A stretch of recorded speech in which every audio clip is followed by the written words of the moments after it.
I'm Danny Whitescorn, and this is Behind the Title. Today marks a particularly special episode as we have the pleasure of hosting two guests for the first time ever. Natalie Dawson, Director of Commercial Web at Lad Bible, and Kitty Day, Global People Director at A Million Ads. They join us to discuss their experiences of being primary and secondary carers to family members with a disability. They will share how these lived experiences have shaped their daily lives and current professional roles. I have an amazing sister called Laura. She has learning difficulties. Essentially with Lowell, she was born 6 weeks premature, unfortunately had quite a dramatic entrance into the world, which resulted in brain damage. A lot of what goes on behind the scenes is relatively private, but it's also very magical. There's lots of components of what I have with my family and my sister that I'm immensely proud of. Got a little boy who's got Williams syndrome. His name's Lachlan. Being the mum of an additional needs kid is my superpower. I know I can roll my sleeves up and get the shit done. Like no matter what it is, if it's at work, if it's at home, I will get stuck in and get the job done. Kitty, Natalie, welcome on to Behind the Title. It's wonderful to have two such fabulous human beings with me today. But in particular, I've worked with both of you and we always have a lovely warm chat, a good giggle. Obviously, we've worked together, Kitty, in a previous organisation. Natalie, you've repped me for some time. If you could just give a brief introduction to you, your role and why it was important for you to come on here today. Whoever wants to go first. I will lead the way. So Kitty, I am Global People Director at A Million Ads. What that means is, well, I suppose it's the cool way of saying HR. HR, I feel like, may have a little bit of a rep of being, I don't know what it is, but I work in people. And I have spent a large proportion of my career working in a space which I think is about ambassading, driving change, acceptance, diversity and inclusion, whatever you want to say it is. But there's probably a clear connection to why I do that, to what I have in my personal life and what I guess what I've learned from a really young age has definitely kind of bled into what I do. But a little bit more about my personal life. I have an amazing sister called Laura. Call her Lola as her nickname. She has learning difficulties, which I actually asked my mum this recently because I was like, there was never really a title with Lola. It was always just like Lola had additional needs and we never really kind of labelled it much beyond it. But essentially with Lowell, she was born 6 weeks premature, unfortunately had quite a dramatic entrance into the world, which resulted in brain damage. And for Lola, that shows up in things like processing. So processing information, verbal processing, hand-eye coordination, and also a degree of like emotional development has been stunted. But yeah, I always feel like when I have to introduce Laura, I feel like I have to tell everyone a little bit about her disabilities, but actually she is an absolute wizard with all things to do with the royal family.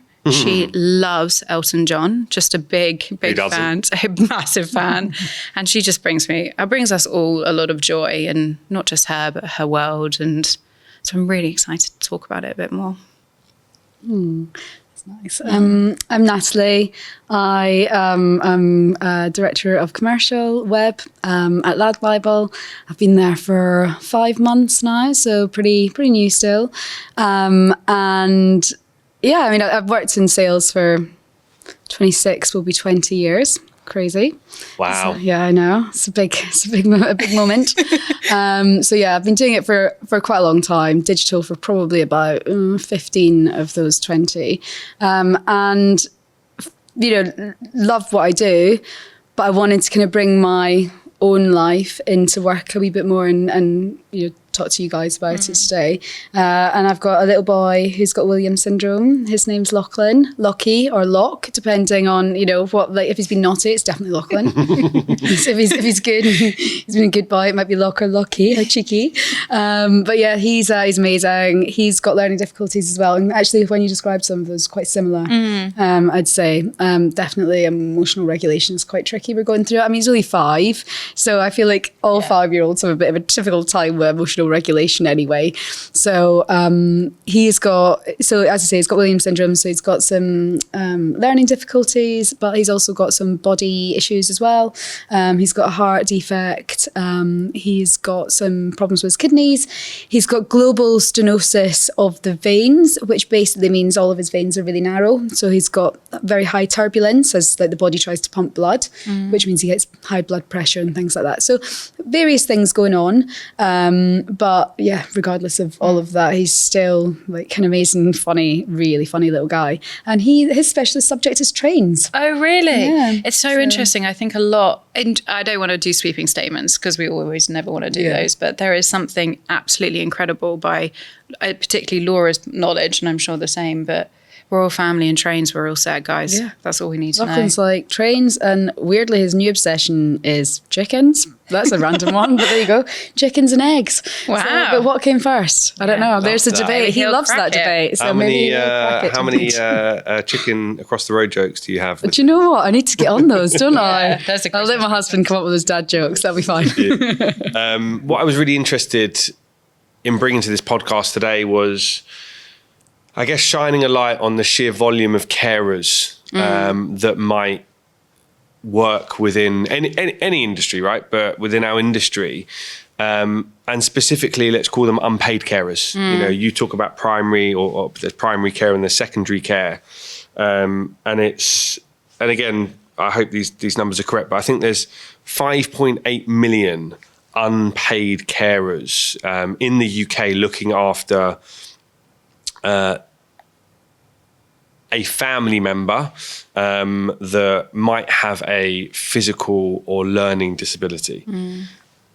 And that's quite a large number of people. It's actually, I think there's something like 8% of the population have a learning or a physical disability. So if you think about the industry, think about the workplace, it's likely that someone sitting on your bank of desks for sure will be experiencing this somehow. But if I go back a bit, maybe start with like someone with, secondary care, maybe. How was it growing up as a sibling with a sister that possibly maybe your parents tried to kind of manage it and minimize it, and in turn, how did you then process that and manage that? Was it quite a defensive kind of world you were living in? And how's that kind of evolved, over the last few years as you've kind of been in adult life when you're not a carer for a primary already? Yeah, it's so. I think this will be something that you'll talk about, but whereas I came in, it's all I knew, essentially. Lola was a year before me. I came along, and the first 5 years of life was relatively what we would say is like atypical normal. There was components of challenges with Lola. So Lola was nonverbal. She's really struggled with epilepsies. But I lived a relatively shielded first kind of 5 odd years. Where it became obvious of difference was when you came into comparison. So when you were at school, we were relatively structured with routine for Lol. So how she woke up in the morning, what time. Laura has to take medication in the morning, in the evening. So you began at a relatively young age, not too soon, to realize that difference was taking place. But there was never real negative difference. I think where the difference or the challenges came was when I became in my teens. And there's no surprise that you're a mix of emotions anyway. You've got so much going on in your own life, and then you've got so much going on in Lola's life, and then also the navigation of my poor mum and dad, who've got like 2 13-year-old girls who are causing chaos. But you find yourself just doing. You just do, because that's what you have to do. It's the norm. The norm. And the norm is fine. The norm was challenging. The norm was okay, but you just do. Where I think it became harder, and where I find myself only literally this weekend, Monday, so it's great timing that we're talking about this, is the navigation of roles that you play as a sibling. Because you do have quite a few different positions that you have to take. Some scenarios, your sister. So you're telling your sister, like, she's being a whatever. I don't know if I'm not swear, You can swear. She's being a dick. Like, she's being annoying. And then next minute you're swapped into a position where you're doing carer mode. So she's just been a dick to me, but I've still got to go and make sure she's taken her medication. If I don't say go and get into bed, she'll stay up until whatever time. Like, you then move into carer mode. And then you're also in daughter mode, which is a navigation that I think only really in the last, 10 odd years I've been able to vocalize, because you're also there to support your parents. Like, they're navigating it for the first time. They're going through so much change. And obviously you care and you see them and they're going through a lot. And so you're also in a position when you're trying to support them. And so the dance between roles like I said, this Monday was challenging. Which role do I need to play? Which one should I be? But that dance and lots of other lessons has evolved who I am now, and the way I approach my job, the way I support my friends, and the transferring of the bad has taught me some of the good, and then I've just brought it into the day-to-day. But I definitely find that role dynamics hard. And I know when we spoke, you spoke about the change from being like career identity into now mum with... I can imagine that shift would have been also so challenging. Really challenging, but also I think like why I find it really interesting hearing your perspective is because I've got a typical child as well. And so imagining what his life, because he's not a lot younger, but a little bit younger than Locke.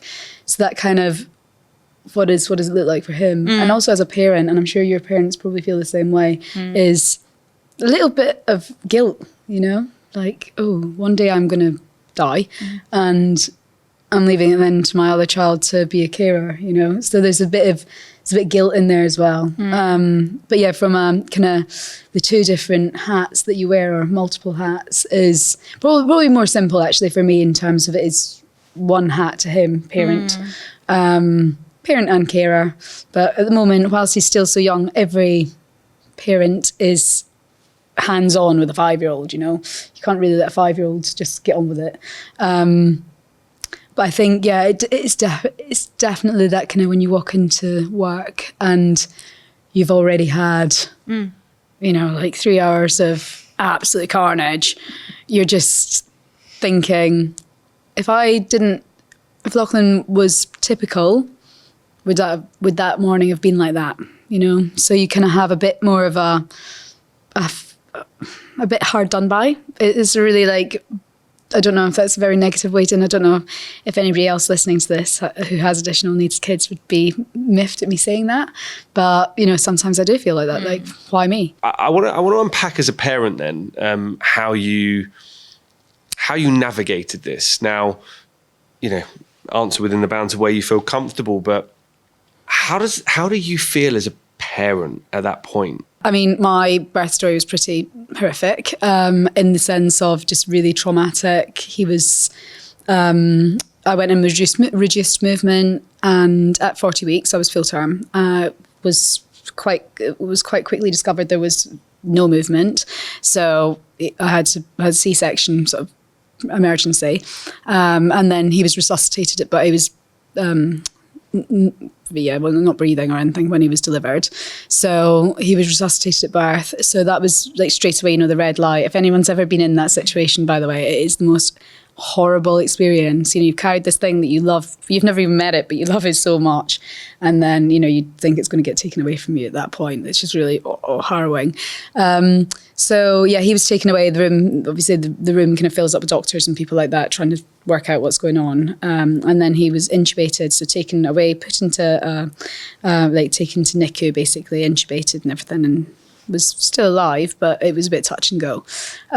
So for the next 2 weeks, it was a really touch and go time, and it was COVID as well. So my husband and I weren't able to be in the room together. So that was really tough. On your own, the hormones going through me after having just had a baby. So we kind of were like trying to just surviving. is all I can say. Like just surviving in hospital for really long hours. And then we got our diagnosis. So because he was born with a sort of a very enlarged heart, and one side of his heart was really thick and unusual looking, they sent him off for genetic testing straight away, a blood sample. And it came back as Williams syndrome. And it's a rare condition, it's like 1 in 18,000 people in the UK. Only 1 in 30 GPs will have ever met someone with Williams syndrome. So that just makes care really hard, because you'll go in to see your GP and they have no idea what the extra bits of Williams syndrome looks like. And so I remember our diagnosis when the doctor said to us, she had like a printout, like with pictures on it. I was like, what is this? Like, why have you got pictures of children's faces? This is what they look like. Oh, okay. And so she had this printout and she was reading it. Clearly hasn't given someone the diagnosis of Williams syndrome before. And she was a consultant, so a senior lady. And she said, a couple of the characteristics are anxiety, talks a lot, but loves music. And I remember my husband and I coming out, and he said, well, it's a mix of both of us. Got the anxiety and the talking a lot from you, Nat, and the music from me. And we kind of laughed like it wasn't a big deal at all. Until we obviously started Googling it ourselves and realised it was a pretty big deal. And it was in fact life-changing for him and certainly for us as well. And that's when he was actually in intensive care between Homerton and Great Ormond Street for 3 months. So, and then he had a blood clot, so I ended up having a lot of care after that as well. And so for the first 6 months, I would say we were just in a bit of a state of shock, like literally just getting through each day, getting up, getting to the hospital. I was still trying to breastfeed, although he was tube fed. I was, pumping. So literally just on survival mode. And I think it wasn't until afterwards, after that 6 month period, that we actually had him home, and it was COVID, so I didn't have any support or anything like that. I think the future and what his sen looked like and all that kind of started to become real. And that's when my mental health started to really suffer, was when I felt like, shit, what does my life look like? And that was a real moment of, I can remember it really clearly, just kind of going into the black hole that took quite a while to come out of, ups and downs, but yeah, it took a while to kind of clear the black hole.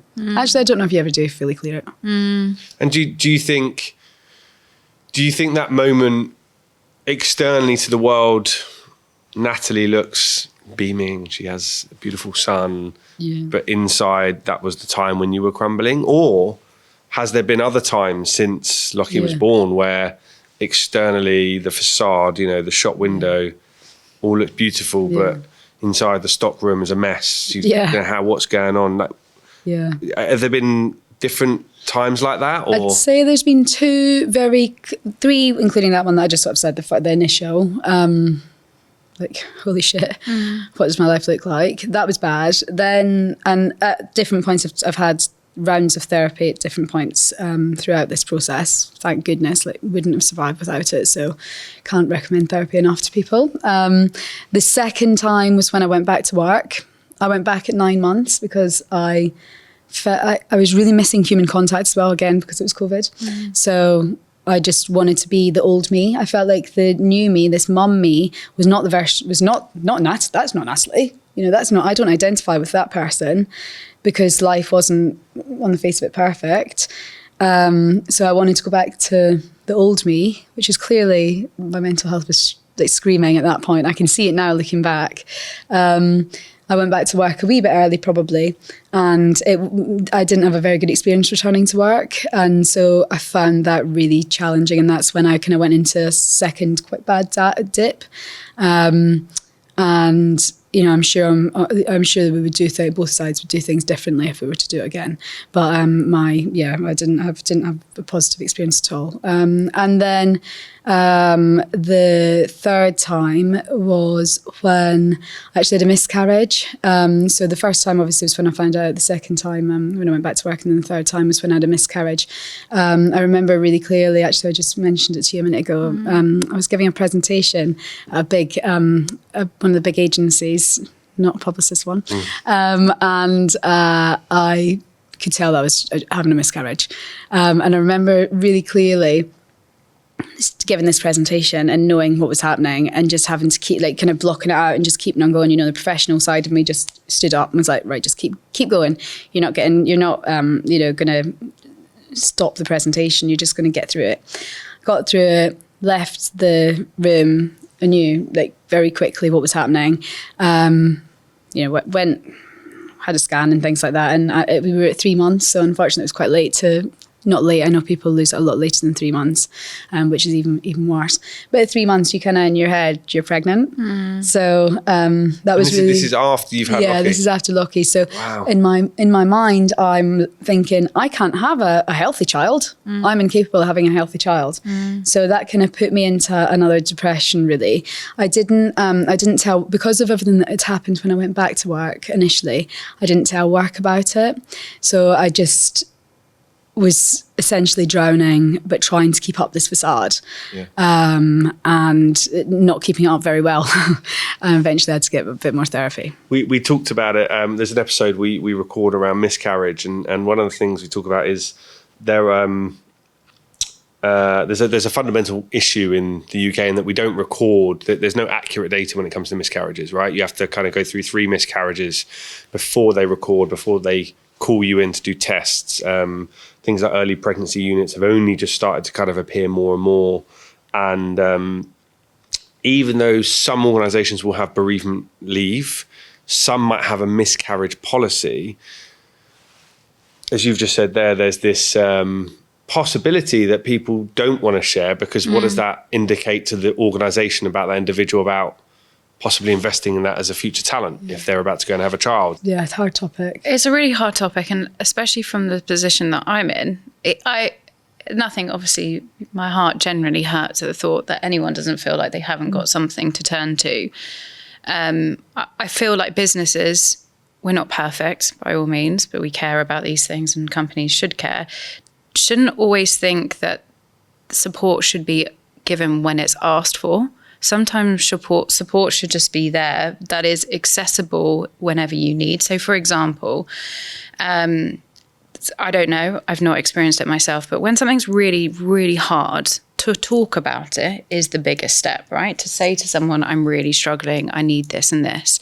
But there are so many resources now where you don't need to talk to someone that you know. You can talk to a stranger. You can pick up the phone. There's so much now that is accessible that doesn't necessarily have to be like forced upon, and it's just there. I agree. Policies and businesses can do better to facilitate those conversations, but they can also provide things that doesn't always need to be a conversation with someone you know. It can be with a stranger, and the support you can get. In my case, I could have gone to my business. It was that was my own coming to terms with it, I think. I just couldn't. I didn't want to almost face up to it. And I think, that's You said something then when you were talking about how your pregnancy, your second pregnancy, and you thought, did you have a unit by that point through Lock, like other mothers, parents, or was it still very early on? And I did have Williams syndrome parents, but it was just not just a miscarriage. I'm definitely not taking away from how traumatic that is, but it felt disconnected. I didn't really feel like I could talk to the Williams syndrome mums about it because they've got enough on their plates, to be honest. And we weren't friends because Williams syndrome's pretty rare. I don't have a community in my area. It's like a WhatsApp group. So there's people in Surrey, people in Northern Ireland, people in Scotland. So, it's like a community that really is just connects digitally. So I don't feel close enough to talk to them about something so personal. And not about, our conversations are very much based around our children versus like ourselves. And then friendship-wise, I feel like loads of people were having babies and stuff at that point. And and you've got enough, I bring so much shit to the table every time I see someone like, oh yeah, this has happened, or Lachlan's in for another operation on this. I'm like, am I just going to keep layering on more like sad stuff? It kind of gets to a point that even I don't want to talk about it. So that was a bit of a weird one. So growing up then as a sibling, and I can picture something in my mind. It's probably not accurate, but were there moments where you wish you spoke up more on behalf of Lola? and even on behalf of yourself and your family. And is this, for example, maybe because you know where you are in your position, your role, maybe just where you are in your life, your opportunity to do that, to do more of that? Yeah. So I don't think I ever didn't speak up for my sister, and actually carry that with immense pride. You should. Because my voice was her voice, and I felt that was a real responsibility that I still to this day keep. I think the thing that I probably didn't know how to speak up for, and which is what I want to do more now, is the voice of someone who's a sibling or a parent, I don't know, but who finds that dance of like, I know you've got so much going on here, mum. Like, I know life is tough, or dad, or whoever I know, but I also need something. I need this, or I need support in this area. And I cannot speak for everyone. I really can't, but I can speak for myself that there was a navigation of guilt as well, which was like, how do I take time or space for something that I need, when in reality, the space and time was being given, rightly so, to Laura at the time. So I definitely would say the speaking up was less so for Lola. I spoke up for Lola, but the speaking up was for me. And I feel like that could be discussed more than I think it currently is, for sure. I was about to say, it sounds like maybe in, you know, obviously within the bounds of confidentiality, it sounds like you had a moment as well, maybe where, not that it sounds like you didn't want to speak up, you had to come to terms with it, but maybe there was shit that you wished that you'd said. Yeah. But on that, can I just say though, like, that's so wonderful to hear I think anybody listening to this who has a disabled child, and a typical child also, will be so, like, if they'd been your mum and dad, they'd be so proud. And that's, oh God, I feel like I could cry because I'm thinking of my other child, like, and how that their interactions will be as they become teenagers and adults.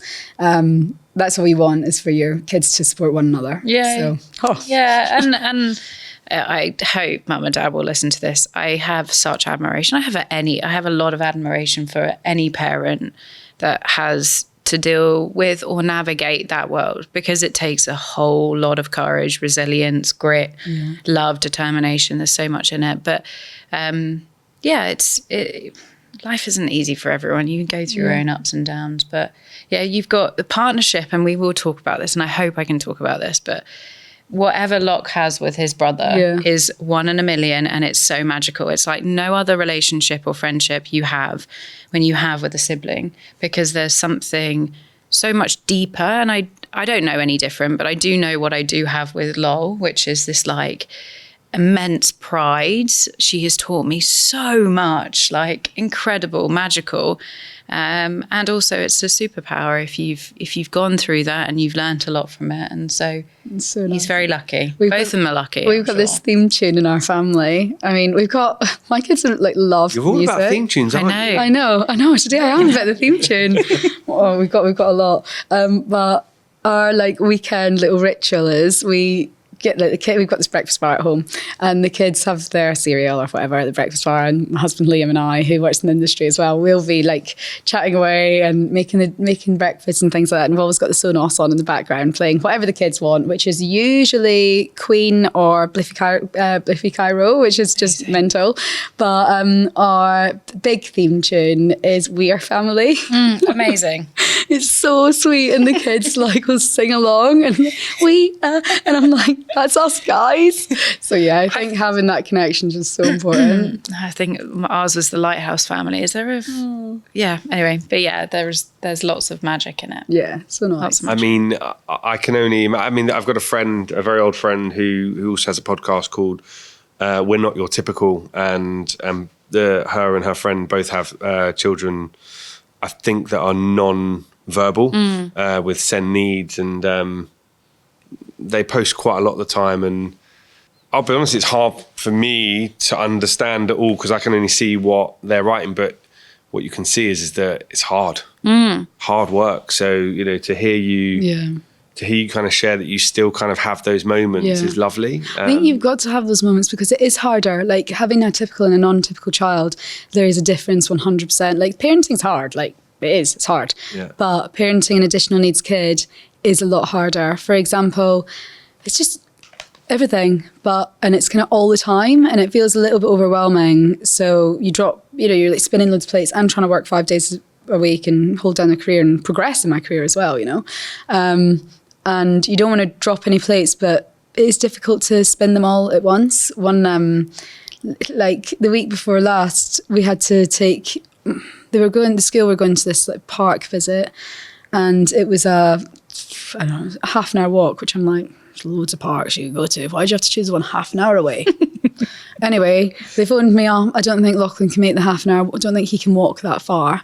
And I'm like, yeah, you're probably right. He can't. And he can't be the only one to take a scooter. So can you drive him? And I'm like, well, I can't drive, so no. So my husband now has to take the time. So we basically had to both of us work from home that day. He did the driving, but then worked in the car, like on, his like mobile connection, whatever, tether. And then I did the trip bit and then got back in. And, it's just 3 hours out of both of our days that it's just such a pain that typical, like, that's one story, but things like that happen all the time. What's wild is, what was the percentage? I think you gave a great percentage of how many people have to give support. 5.8 million. That's huge. Yeah. But I know, because in my world, I'm familiar and I've got a really good network of people who have got siblings and whatnot, but never in my professional sense. And that's however many years in. It's only maybe a handful of times I've been exposed or been privy to the fact that may be something that they're working with at home. And I do really wonder, like, that story of like you working from the car, I can think of about 1 million times that was the case with mum. And I wonder why it's just not spoken about more. I really don't know. Or maybe because of the responsibility and because of the time that is having to be dedicated to these additional needs. Like you said, doing the 9 to 5 days a week is just not realistic. And I don't know. We in society, I think anything that's different and not the atypical norm, it makes us think differently. And so I suspect that a lot of people are just like, well, I'm going to keep that to myself. Yeah. I don't want people to think of my child any differently. And I think you said, you talked about the pictures and, because obviously there'll be learning difficulties, there'll be visual impairments, and again, I don't know what Lockie's are, but I think that's probably one of the challenges, which is why it's so important for both of you to be here today, because the way that you both have understood, experienced, but also are quite positive about that experience, I think it's really quite warm and encouraging for others to hear. Are there, I guess, with that in mind, and possibly this is linked to that, are there certain triggers now that you experience either in your personal life or in your professional life where it kind of invokes something in you around, when someone might say something, they might use the term, special in the wrong context, or maybe they're using it in a context that it's a bit jovial, but I don't know. Are there certain triggers for you two that kind of bring up some of these kind of feelings? Or I definitely have one, which I do like to touch on because I think you'll have a few more. But one that is very relatable to my professional sense and not so much on the personal sense is language, right? You just used a great example, language being used. But I didn't realise it was a trigger until probably, actually, I wonder when you and I were working together. I worked within early careers and that was my world. And we would have interviews and I'd meet lots and lots of different people. And I'd often get feedback, which is like, they just didn't make eye contact or they didn't build rapport with me quick enough. And I realised that was such a trigger for me because immediately I could relate to someone. I can name a guy called Fergus I grew up with, one of Laura's friends. It's really very much additional needs, autism, making eye contact is like impossible for him, and didn't build rapport. Could easily be because someone who isn't neurotypical, the change in routine, the commute, what they had to wear, there was so much energy. Building rapport is literally the last thing on their mind. So that's definitely a trigger for me, which is I always try and get people to see beyond eye contact. Obviously there's importance to it, and rapport building is important to it, but actually realistically, did they answer the skill-based questions correctly? Can they do the job? Do they have the transferable skills? So that's one I've noticed. Well, I can vouch for the time that we worked together, how much you educated me, because I think I was of that mindset, and it opened my eyes a lot. And I still fall into that trap now. I still fall very much into that trap, but you were very firm in helping me understand. And when I'd come with those challenges, Kitty would be like, no, it's not. But I think it is important to talk about that, because, there is a bias.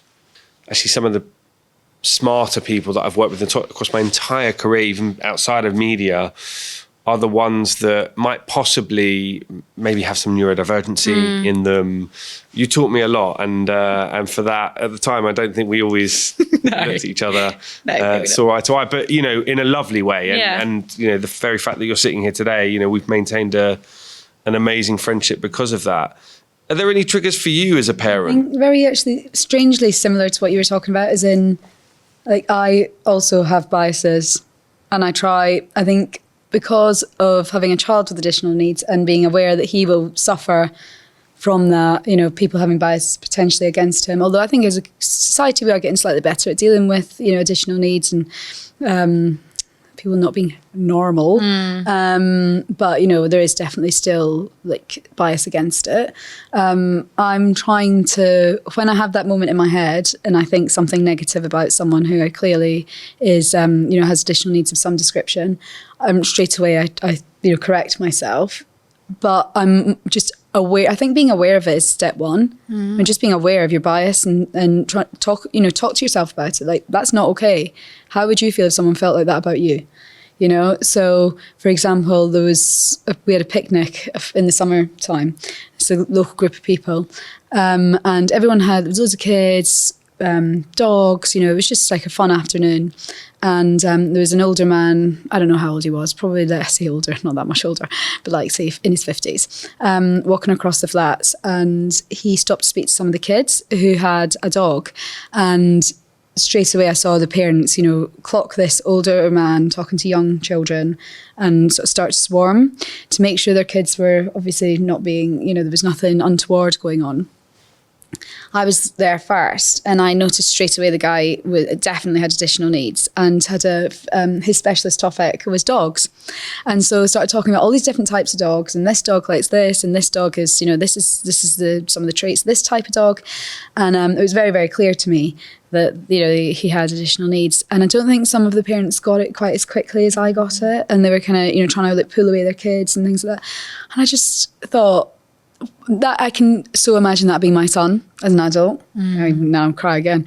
And how awful it would be for him to be just trying to make conversation and contact with someone, children, adults. I think sometimes people with learning difficulty, they don't necessarily get like age. They don't really care. They just care about the connection with a human. Yeah.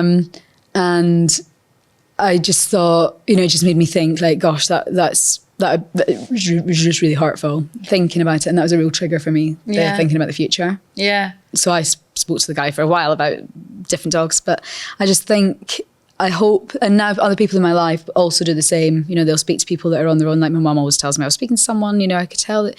And I hope that's one thing that we can learn from having someone special in our lives. And I say that special in the kindest way. Having someone, a gift to our lives. I hope that educates us to be just better humans. 100%. And Lola's got a job, right? I think. The background to Lol is that actually, I'm not going to plug them too much, but my parents, about 15 years ago, created a charity called Halo, and it's based out of Surrey. And the main objective of it is to support nurturing independence is the tagline. and it was built across 5 parents that my mum and dad knew. So it's Harriet, Amber, Laura, Oliver, William, Halo. And what it's there for is to ensure just additional support to be able to go and do what life is there for. So Lola lives with her 3 best friends or 2 best friends, and she has round-the-clock care, which we call buddies. She works, she has a partner, she has lots of support. But Halo, and it is an incredible organisation, has facilitated that for her, and we're very lucky. And I'm immensely proud of the fact that not only Lola is rewarded for this, but so many others as well. It's incredible. It's so lovely. Even just to hear like the normality, like she has a partner, she has a job, she lives with friends. Because I think that, again, the preconception is that if you have special needs, that you are isolated, completely put in a home, and actually the opportunity to kind of enable people to live. Oh my God, it was so important for my mum and dad. More than anyone. I could leave. I left home at like 17. But for mum and dad, whilst I think my mum definitely struggled with Lol leaving, that was just the moment where you go, okay, we've done good here. Mum and dad can do what they want to do, and they can live their lives, and we can have the care that we need for her. Because I think that's quite certainly a big fear for me. Huge. Is what about if, we don't have any independence for the rest? Like, we don't have any independence. That sounds very, selfish. But I think he'll need independence. We'll need some independence as well. So that's great. Well done, your mum and dad. Yeah, love it. That's amazing.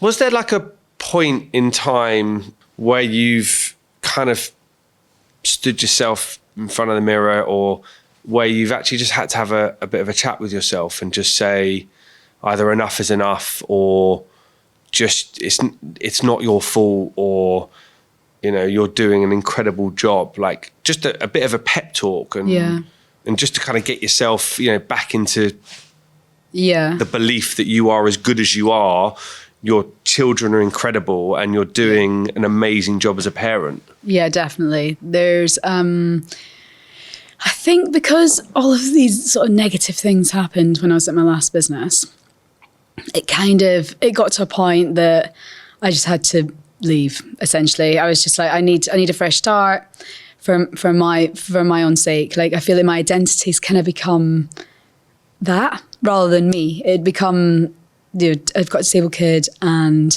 I've kind of got a lot of like trauma around me. I just felt like, maybe, I don't know if other people felt like that or not, hopefully not, but I felt it myself, and I just knew that I needed a fresh start. And also I wanted to kickstart kick my career up the bum a bit as well and get moving forward, because I felt like I was just stalling a little bit.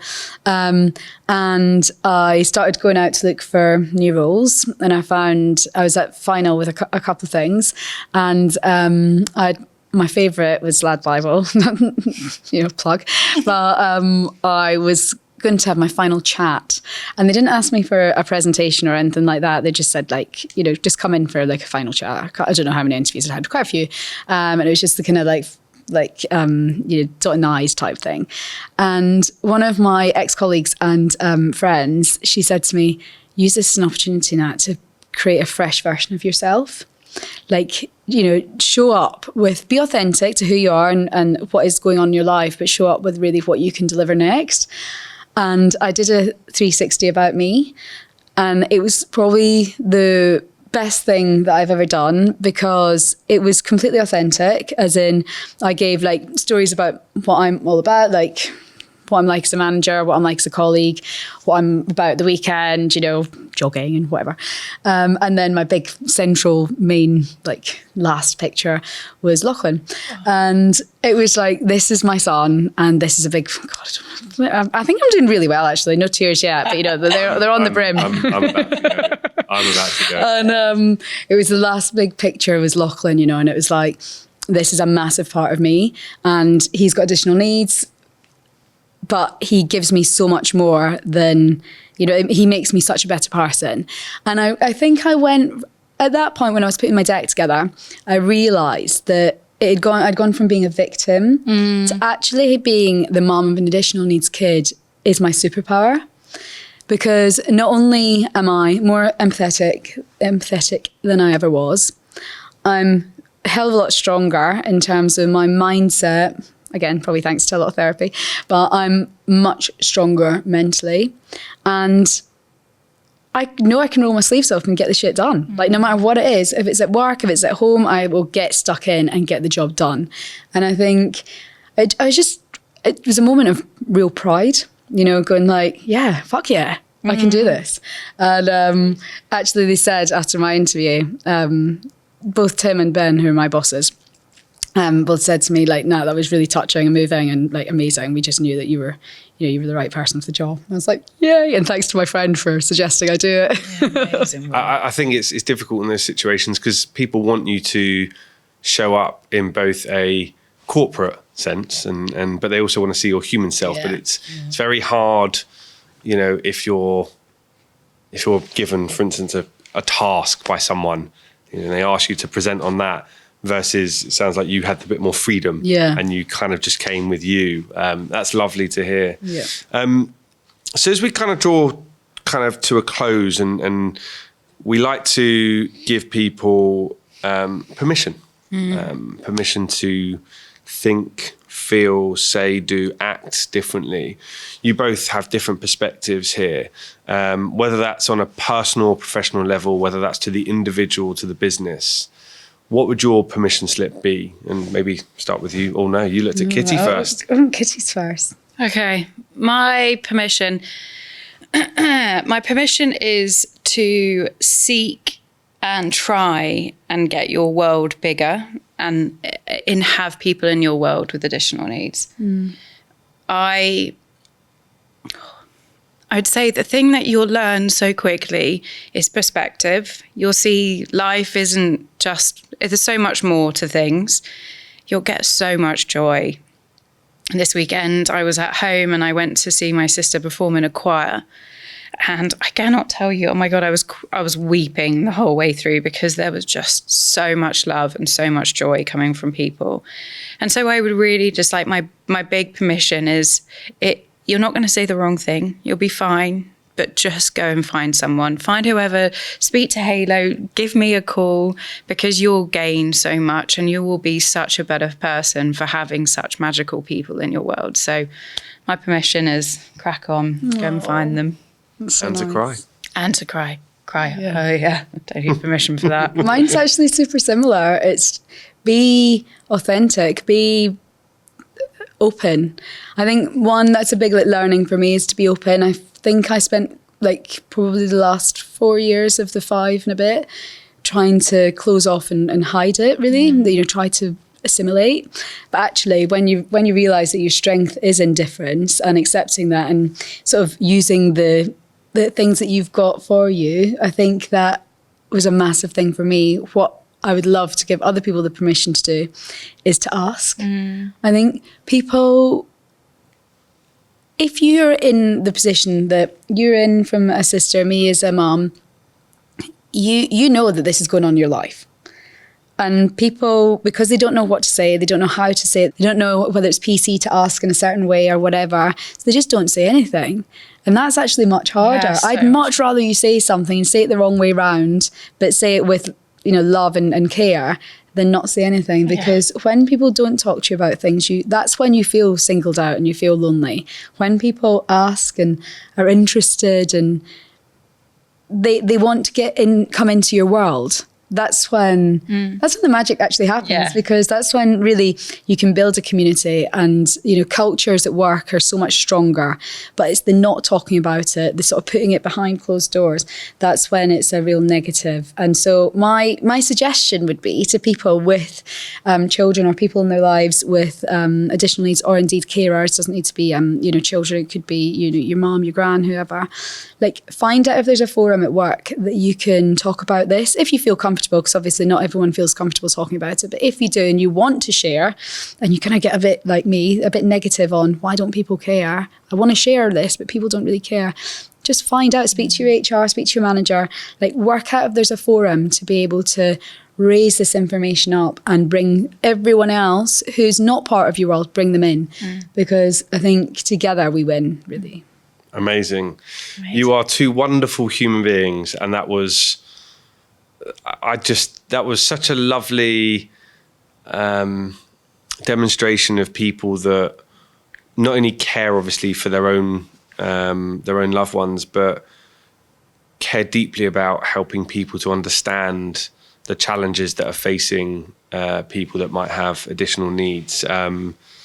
This is the first time we've had two people on. I hope that people will enjoy it. I think you two have been amazing together. We're a good team. I really, that was wonderful. And for people that will be listening to this episode, I hope that it really gives an insight to what your lives are like behind your titles, and demonstrate leaders showing up differently with, their own honest, raw, and brave stories. So thank you both for coming on. It's been an absolute pleasure. Loved it.